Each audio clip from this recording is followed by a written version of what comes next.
오늘은 겸손한 사도라는 제목으로 우리 하나님 말씀 함께 나누도록 하겠습니다. 신약 성경에 서신서가 굉장히 많은데 사도들이 쓴 편지입니다. 그 사도들이 편지를 쓰는 이유는 직접 방문할 수 없을 때 대체하기 위해서 대체 수단으로 편지를 쓰는 건데, 그때나 지금이나 가장 좋은 방법은 얼굴과 얼굴을 맞대고 보는 게 사실은 가장 좋은 방법입니다. 그래서 바울은 자신이 고린도 교회를 방문할 계획이라 하는 것을 이 고린도전서 편지 말미에 알리는데, 바울이 고린도 교회를 방문하려고 하는 이유는 여러 가지가 있습니다. 연보를 거둬야 되는 문제도 있겠지만, 사실 고린도 교회에 파생한 여러 가지 문제들이 편지를 써가지고만은 해결될 문제가 아니기 때문에 내가 너희를 방문하겠다, 먼저 편지를 보내지만 내가 곧 가겠다 하는 내용을 쓴 것이죠. 실제로 바울은 고린도 교회에 몇 번을 갑니다. 한 2번 정도는 문제 해결을 위해서 간 것이고, 또 한 2번 정도는 도저히 해결이 안 돼서, 2번 중에 한 번은 해결이 안 돼서 갔고, 또 한 번은 바울을 음해하는 세력들이 많은 상황에서 바울이 말도 안 되는 소문을 들어서 분노에 차서 한 번 간 적이 있고, 또 성경에 기록되지 않은 또 한 번의 방문은 바울이 고린도 교회를 생각하면서 너무 괴로워서 도저히 해결이 안 되고 계속 싸움이 있고 문제들이 발생하니까 교회 설립자들 입장에서 굉장히 괴로워하는 마음으로 고린도 교회를 또 방문한 적도 있습니다. 그래서 여러 번 갔지만 아직 바울은 교회 설립 이후에, 떠나온 이후에 방문하지 못했고, 내가 방문하겠다 내용을 알리는 거죠. 문제는 바울이 이 고린도전서를 쓸 때 어디에 있었냐면 에베소에 있었어요. 근데 에베소는 2차 전도여행 때 바울이 공략하려고 했던 굉장히 중요한 도시였는데, 성령님이 방향을 트는 바람에, 유럽 쪽으로 가는 바람에 에베소를 가지 못했고, 그래서 돌아오는 길에 2차 전도여행 때 만난 브리스기와 아굴라라는 사람을 에베소에 떨궈두고 왔다가 다시 이제 3차 전도여행 때는 에베소를 중심으로 사역을 하게 됩니다. 근데 1차와 2차 전도여행 때는 바울이 이제 막 몸으로 부딪히면서 다닙니다. 싸우기도 하고 논쟁하기도 하고 또 도망다니기도 하고 또 감옥에 갇히기도 하고 매를 맞기도 하고 여러 가지 험한 일을 많이 당하는데, 이제 바울이 나이가 점점 많이 들게 되니까 3차 전도여행 때는 나이가 들어서 몸을 사렸다는 게 아니라 시간이 별로 없는 겁니다. 에너지도 한계가 있고 시간도 한계가 있는 거죠. 그러니까 사람이 자기가 쓸 수 있는 에너지와 시간은 다 한계가 있습니다. 그러니까 우리는 시간 안에 있는 존재이고, 한계, 존재론적으로 피조물이기 때문에 한계가 있기 때문에 우리가 모든 것들을 다 할 수가 없겠죠. 그래서 당연히 선택과 집중을 해야 되는데 3차 전도 여행 때 바울은 이미 나이가 많이 들었기 때문에 1차와 2차 전도 여행 때처럼 많은 힘을 쏟을 수가 없고 에너지도 그렇게 많지 않았죠. 그래서 그 남은 에너지를 어디에 쏟느냐? 3차 전도여행 때는 이제 제자들을 키우고 양성하는 데 에너지를 쏟고, 그래서 에베소에서는 성경 공부를 통해서 바울의 제자들을 양성하는 사역을 집중적으로 하게 되는데 3년이 넘는 시간 동안 에베소에서 그 일을 하게 됩니다. 그러니까 고린도 교회를 방문하기가 쉽지 않죠. 지금 제자 훈련을 하고 있는 상황이고, 그래서 그 제자 훈련을 하던 것이 그 유명한 두란노 서원입니다. 오늘날로 치면 아카데미죠. 두란노 아카데미라고 할 수 있겠죠. 그러니까 두란노라는 굉장히 유명한 사람이 이제 운영하는 학원. 당시에 이제 고린도 지역이나 헬라 지역은 이제 철학자들이 굉장히 많은 활동을 하던 시대이기 때문에 제자들을 가르치고 양성하는 기관인 학원 기관이 꽤 많았습니다. 근데 이제 낮 시간에, 점심 시간에 너무 뜨겁기 때문에 사람들이 이제 낮잠을 자는 시에스타라고 하는 시간이 있잖아요. 그래서 그 시간에 바울은 비는 시간을 빌려서 이제 제자들을 양성한 것이 두란노 서원이었죠. 그래서 선택과 집중한다는 거 굉장히 중요한 겁니다. 우리가 그리스도인으로서 때로는 투쟁해야 될 때가 있죠. 이게 진리 비진리의 문제일 때는 가만히 그걸 그냥 간과하면 안 되는 거죠. 진리를 왜곡시킨다거나 진리가 아닌 걸 진리로 둔갑시킨다거나 하면 우리가 싸워야 됩니다. 그런데 진리 비진리의 문제가 아니라면 우리에게 맡겨주신 사명에 집중하는 것, 그것이 훨씬 더 건설적인 일이라는 거죠. 그래서 바울 사도는 이렇게 복음을 전할 때 보면 굉장히 여러 가지 다양한 상황을 맞닥뜨리지만 유연하게 그 상황들을 잘 대처해 나가는 것을 볼 수 있는데, 그래서 바울 스스로도 빌립보서에서 내가 비천에 처할 줄도 안다, 풍부에 처할 줄도 안다, 나는 일체의 비결을 배웠다 하면서 내게 능력 주시는 자 안에서 나는 모든 것을 할 수 있다, 이렇게 고백하는 것을 볼 수 있습니다. 지난번에도 말씀드렸지만 내게 능력 주시는 자 안에서 내가 모든 것을 할 수 있다는 바울의 고백은 능력 주시면 할게요가 아닙니다. 반복해서 말씀드리지만 이미 내가 그리스도의 능력을 받았다, 내 안에 그리스도께서 계신다, 그러니 나는 그 어떤 상황에서도 복음을 전하는 나의 사명을 할 수 있다, 전할 수 있다, 그렇게 고백을 한 겁니다. 만약에 바울이 환경을 바꿔주시면 할게요, 능력 주시면 할게요, 이런 기도를 계속했다면 바울만큼 열악한 환경이 없잖아요. 늘상 쫓겨다니고 생명의 위협을 받고 감옥에도 갇히고 매도 맞고 배를 타고 가다가 배가 난파되기도 하고, 사실 이런 상황이면 우리 같으면은 복음 전하는 거 엄두도 못 내죠. 때려칩시다, 난 이렇게 힘들어가지고는 못 살겠습니다, 이런 식으로 얘기를 할 법도 한 상황이 바울에겐 굉장히 많았는데, 바울은 그런 것들을 좀 없애주십시오, 고난을 좀 감해주십시오, 이런 기도를 한 사람이 아닙니다. 나는 모든 것을 할 수 있습니다, 이렇게 고백을 했다는 거죠.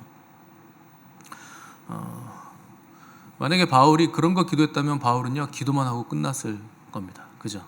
배고픈 상황이 되면 배부르게 해주세요. 배가 부르면 배가 불러서 못 전하겠어요, 배고프게 해주세요. 배가 좀 꺼지게 해주세요. 졸리면 졸려서 못하겠으니 좀 잘 수 있게 해주세요. 여러 가지 기도만 하다 끝나는 거죠. 근데 그리스도인들이 이런 실수 굉장히 많이 합니다. 기도만 하면 된다고 하니까 주구장창 기도만 하는 거예요. 기도를 했으면 움직일 때도 있고, 또 기도가 필요치 않은 영역이 있고, 다양한 상황이 있는 것인데, 우리는 내 생각대로 기도를 하고 내 생각대로 되지 않으면 저 못해요, 그냥 손을 놔버린다는 거죠.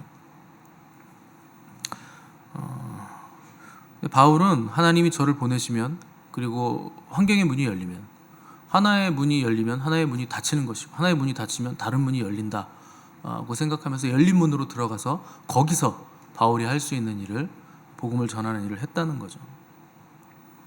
그 사명이란 그런 겁니다.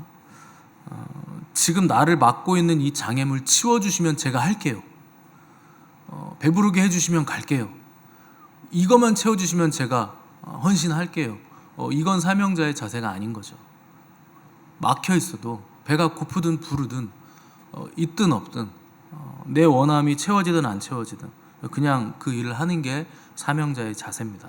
왜냐하면 뭘 대가를 바라거나 내가 뭘 원하는 거 채워지면 가는 그런 수준이 아니라, 사명자라는 건 이미 받은 은혜가 너무 큰 걸 아는 사람이에요. 뭘 더 주세요, 뭘 더 채워주세요, 이거 없어주세요, 저거 해주세요, 이거 해주세요, 이렇게 저렇게 이거 요구할 상황이 아닌 거죠. 왜냐하면 받은 은혜가 이미 너무 큰 겁니다. 그러니까 어디든지 하나님께서 보내시면 가겠습니다 하는 거죠. 갚을 수 없는 은혜를 받았다는 거죠.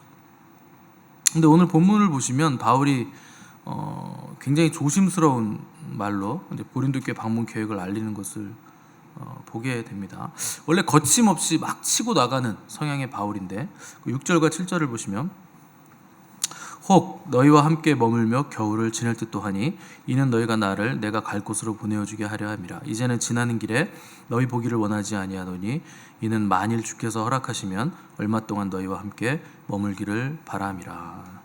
그러니까 그동안은 주님이 열어주시는 곳으로 가고, 성령님이 막으면 다른 곳으로, 성령께서 이끄시는 곳으로 가고, 어떤 성령님이 이끄시면 뭐가 막히든지 그냥 과감하게 담대하게 거침없이 나갔던 바울인데, 고린도 교회 성도들에게는 굉장히 이게 조심스럽게 지금 말을 하고 있는 거죠. 혹 너희와 함께 머물며 있어. 혹이라는 말은 아마도라는 뜻입니다. 조심스럽게 아마도라는 단어를 썼는데, 이건 바울의 계획이 어떻게 될지 모르니까 불분명하다, 갈만하면 가겠다, 이런 수준의 얘기가 아니고, 바울은 간절히 가기를 원하는데 너희들이 원하면 내가 그렇게 하겠다는 겁니다. 그러니까 내가 간절히 너희 보기를 원하는데 너희도 내가 가는 걸 간절히 원하고 기다리면 좋겠다. 그러니까 고린도 교회 성도들에게 무례한 인상을 주지 않기 위해서 바울이 굉장히 겸손하게 조심스럽게 이 얘기를 하는 거죠. 또 7절에서도 만일 주께서 허락하시면 얼마 동안 너희와 함께 머물기 나는 바란다.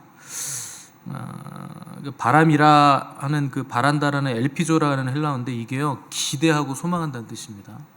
내 원함 정도가 아니라 그렇게 됐으면 좋겠다가 아니고 이걸 굉장히 강렬하게 열망하고 지금 기대하고 있고 너희 보는 걸 기대하고 있고 나는 소망하고 있다 하는 뜻이죠.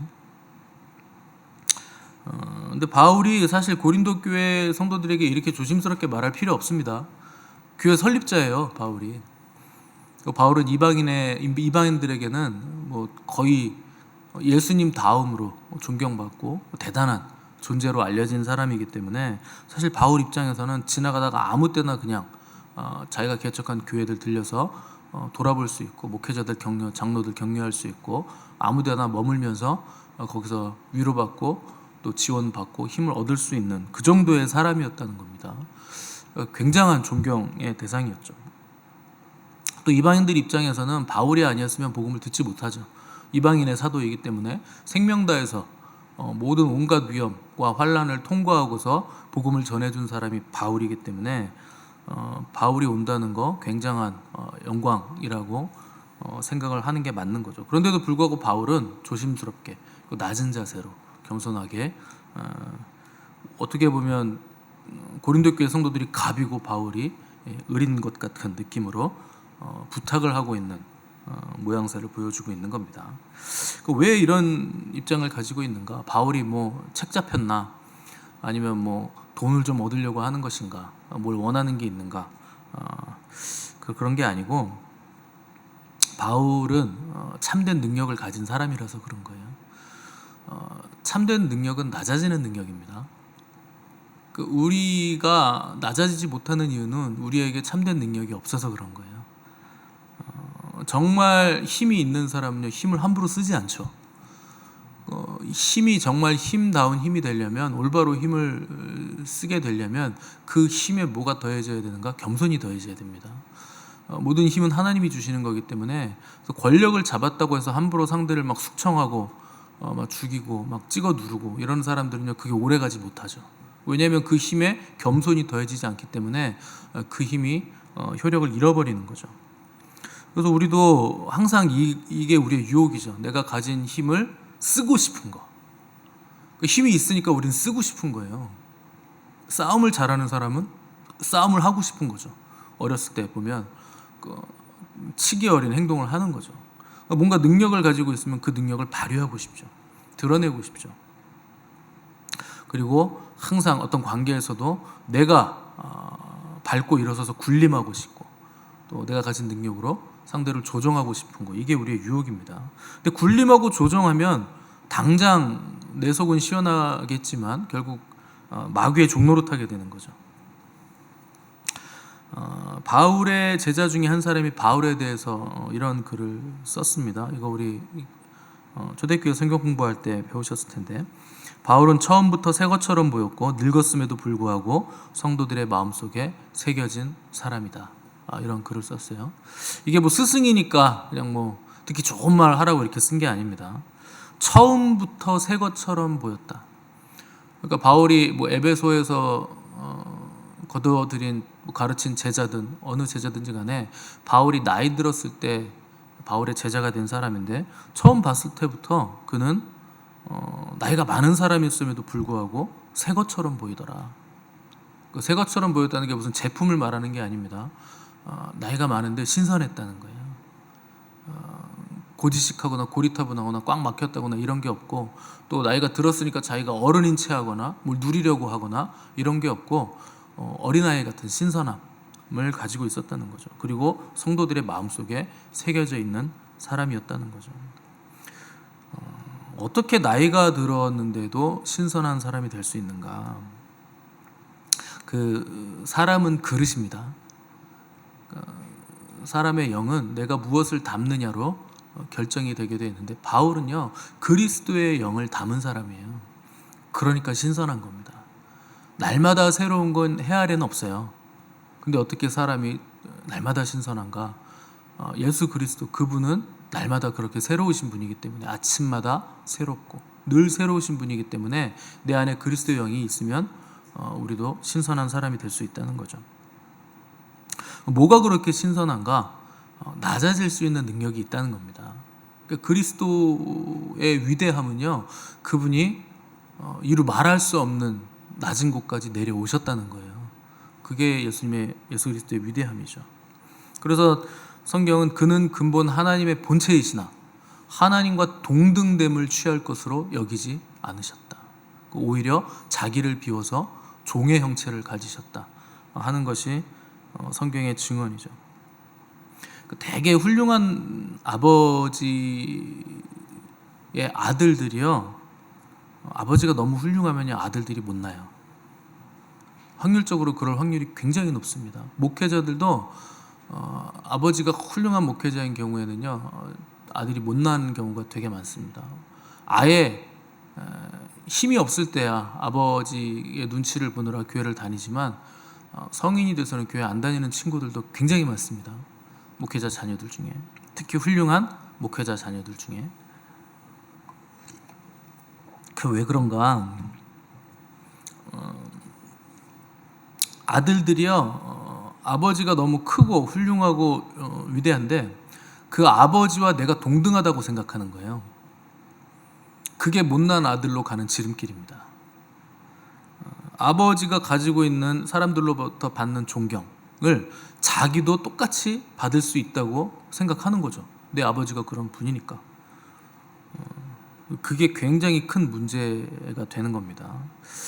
근데 우리 주님은 이 땅에 오셨을 때 아버지와 동등됨을 취할 것으로 여기지 않으셨다. 하나님 아버지와 원래는 동급이세요. 삼위일체 하나님이니까. 근데 동등됨을 취할 것으로 여기지 않았다. 동등하게 생각을 안 하신 거예요. 그래서 어떻게 생각했느냐? 나는 아버지의 종입니다. 그래서 자기를 비우시고 종의 형체를 가지셨다. 종의 자리로 가셨다는 거예요. 그래서 하나님이 예수 그리스도를 보좌 우편에 앉히시죠. 나중에 부활하고 승천하셨을 때. 왜 그렇게 했습니까? 한없이 낮아지셨기 때문에 하나님이 그를 한없이 높이셨다 하는 겁니다. 그래서 지혜로운 부모는요, 자식을 오냐오냐 키우지 않는 거예요. 그래서 뭐 드라마나 뭐 이런 영화 보시면 대기업 회장님 아들이 아들을 어디로 보냅니까? 일단 생산 라인 현장 공장 같은 데도 보내고 또 말단 사원으로 취직시키기도 하고, 그러니까 바닥부터 굴리는 거죠. 그게 지혜로운 사람이죠.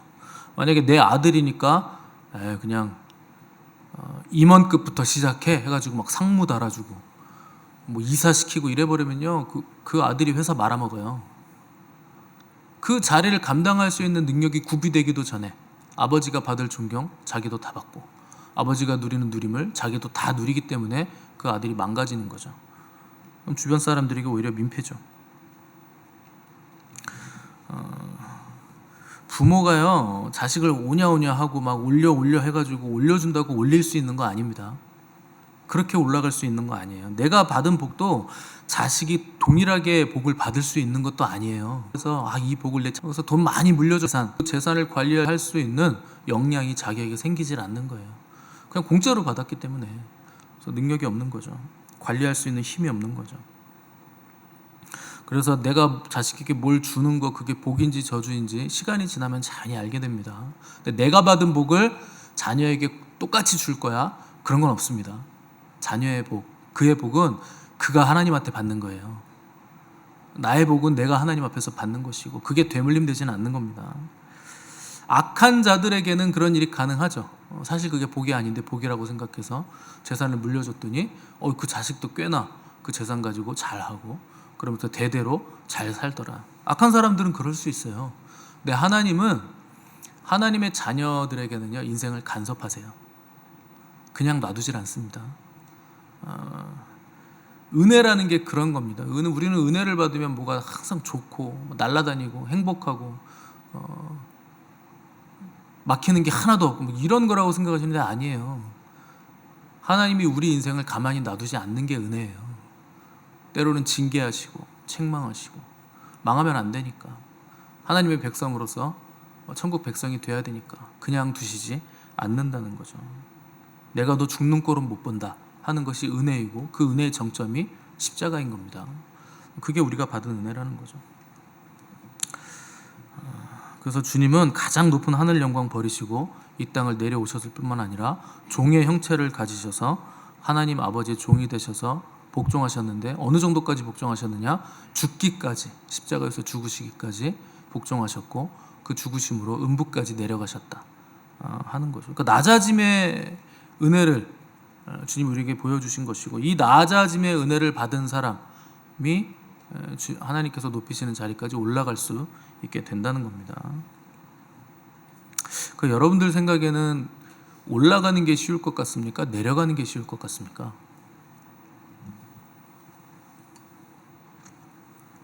안 해보셨어요? 올라가도 보고 내려가도 보셨잖아요. 내려가는 게 훨씬 쉽습니다. 올라가려면 굉장히 치열해야 돼요. 어떤 자리든지 올라가려면. 그리고 올라가는 게 나 혼자만의 힘으로 되는 것도 아닙니다. 주변 사람들이 나를 올려줘야 돼요. 내려가는 건요, 근데 다른 사람이 필요 없어요. 내가 겸손해지면 되는 거예요. 내가 낮아지기로 결단하면, 나만 죽으면 되는 문제이기 때문에 내려가는 게 훨씬 쉽죠. 여러분 평생 올라가려고 한번 해보십시오. 어디까지 올라갈 수 있는지. 근데 내가 자아를 죽이고 하나님 앞에서 종이 돼서 낮아지면 하나님이 순식간에 올리세요. 그래서 요셉은 감옥에 갇혀 있다가 하루아침에 애굽, 이집트라는 그 큰 제국의 총리가 되잖아요. 한 방에 올리시는 거예요. 낮은 자리에 계속 있었기 때문에. 내려가는 게 훨씬 쉽습니다. 근데 올라가면 곤두박질 치지만 내려가면 하나님이 올리세요. 그 역설의 은혜가 있는 거죠. 그래서 주님은 아무든지 누구든지 나를 따라오려거든 자기를 부인해라. 그리고 자기 십자가를 지고 나를 따르라. 내려가라는 겁니다. 십자가를 지고 나를 따르라는 거. 근데 그 십자가가 너무 괴롭잖아요. 고통스럽잖아요. 아니에요. 굉장히 가벼운 십자가를 주신 겁니다.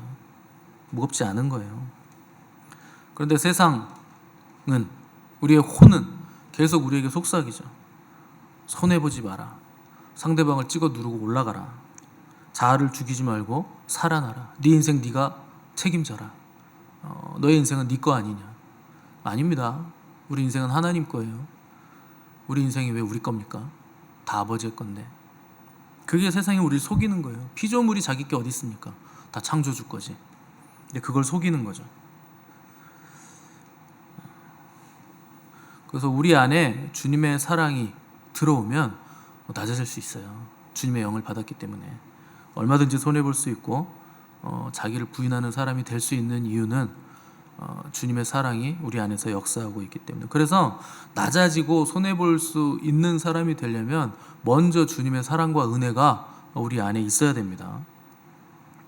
주님도 세상에서 자기 유익을 구하지 않으시고 다른 이들에게 유익함을 주기 위해서 생명까지도 버리실 수 있었던 이유는 아버지의 사랑이 늘 주님 안에 있었기 때문이에요. 그 사랑이 역사를 한다는 거죠. 그래서 가장 미련한 사람이 신앙생활을 하면서 자기를 강화시키는 사람이 제일 미련한 사람입니다. 자기에게서 못 벗어나는 거예요. 그 은혜도 내가 받아야 되는 거고, 내가 신나야 되고, 내가 기뻐야 되고, 힘들어도 나는 힘들고, 다른 사람을 볼 수 있는 여력도 없고 시선도 없고 안목도 없는 거죠. 생각할 수가 없는 거죠. 나만 바라보고 있는 거죠. 그게 교회에서 가장 미련한 사람이에요. 만약에 여러분하고 제가 우리 교회 안에서 서로가 서로를 바라보지 않고 자기를 강화시키면 어떻게 되겠습니까? 내가 목사인데, 내가 장로인데 이러고 있으면 어떻게 되겠습니까? 나는 나야, 너는 너고 이러고 앉아있으면 이게 제일 미련한 짓이에요. 그래서 나를 벗어나려면 일단은 먼저 주님 품에 안겨야 됩니다. 그 사랑 안에 잠겨야 돼요. 그래야 내가 사라지고 내가 사라져야 다른 사람도 볼 수 있게 되는 거죠. 여러분들 기도를 하든지 경배를 하든지 다 마찬가지입니다. 근데 우리는 기도를 하면은 늘상 무슨 기도를 합니까? 주시옵소서 이것만 하잖아요. 뭘 그렇게 자꾸 달라 그러십니까? 하나님 다 줬는데, 다 우리 안에 와 있어요. 아니 자기 아들까지 생명까지 주셨는데 뭔들 안 주셨겠습니까? 하늘의 신령한 은사까지도 다 부어주셨고, 가장 좋은 게 뭡니까? 성령님을 주신 거죠. 성령도 주셨고 아들도 주셨고 삼위일체 하나님을 다 주셨어요. 우리에게 다 와 있는 거예요. 근데 우리가 그걸 발견하지 못하고, 그리고 내 욕망 때문에 다른 걸 자꾸 원하는 거죠. 늘상 그래서 기도가 이거 주세요, 저거 주세요. 그 뭐 하라 그러면 못해요. 저는 어린아이 같아서 못해요. 능력이 없어요. 믿음이 약해요. 아직 안 돼요. 아니, 하나님이 할 수 있다고 하는데 왜 본인들이 못한다 그럽니까? 자기 힘으로 하려고 그러는 거잖아요. 그러면 그걸 교만이라고 부르는 겁니다. 아유, 제가 어떻게 그걸 하나요?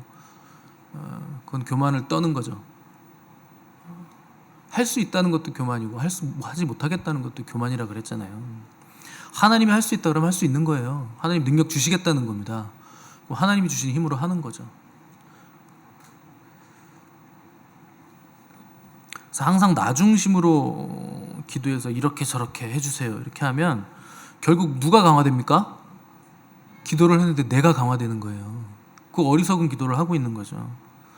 내가 늙었든 젊었든 있든 없든 부족하든 남든지 간에 하나님 이거 그냥 받아주세요.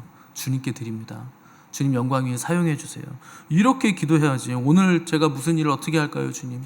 오늘 누구를 만나는데 주님 어떤 말을 전할까요? 주님이 말씀해 주세요. 성령님이 인도해 주세요. 이렇게 기도해야 내가 의식이 안 되는 거죠. 기도도 하나님을 의식하면서 하는 거죠. 그럼 자연스럽게 나를 벗어나게 되고 그 사람들에게도 별로 부담스럽지 않은 사람이 되어 가는 겁니다. 뭐 있으면 어떻고 없으면 어떻습니까? 그거 없다고 죽는다고 늘 그러시는데 항상 얘기 드리잖아요. 그런 사람들이 죽는 걸 제가 못 봤어요. 그거 없다고 안 죽거든요. 그냥 나의 욕망이죠. 좋은 거 갖고 싶고 누리고 싶고 남들 하는 거 나도 해보고 싶은 거, 그 욕망일 뿐이죠. 바울은 고린도 교회의 영적 아비이고 스승이고 설립자였습니다. 근데 자기를 주장하거나 자기를 강화시키지 않고 그리스도와 교회를 위해서 얼마든지 낮아질 수 있는 삶을 살았다는 겁니다. 왜 괴로우냐? 나를 벗어나지 못해서 괴로운 거예요. 늘상 그래서 근심과 염려에 짓눌리죠. 근데 주님은 염려하지 마라. 한날 괴로움은 그날에 족하다. 내일 일은 내일이 염려할 것이다. 그러니까 내일의 염려 때문에 우리가 염려하는 건데 그거는 우리가 할 염려가 아니라는 겁니다. 내일 일은 내일이 하게 놔둬라. 왜 오늘 그걸 땡겨서 염려하냐. 그러니까 주님이 해주시겠다는 거예요. 우리는 시간에 갇혀있는 유한한 존재이기 때문에 무한한 미래를 걱정하면서 뭘 해결할 수 있는 존재가 아닙니다. 걱정을 해서 걱정이 없어지면 내가 걱정이 없죠. 그런다고 걱정이 없어집니까? 그 내일 있을 일, 미래에 일어날 일을 걱정하는 건 내 에너지와 시간을 마귀에게 도둑질 당하는 거예요.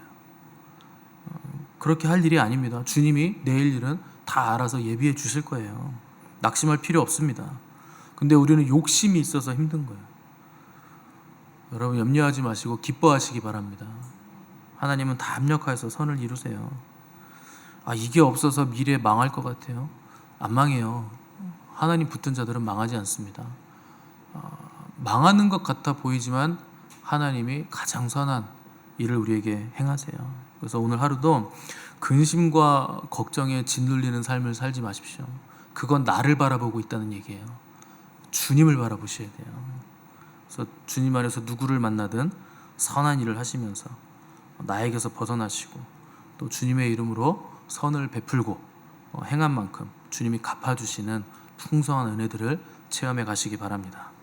무슨 말을 할 때도 선한 말을 하시고 어떤 행동을 할 때도 주님이 주시는 힘과 능력으로 하셔서 주님의 손과 발이 되어서 만나는 사람마다 치유하고 충만을 이루는 복된 삶을 사시기를 바랍니다.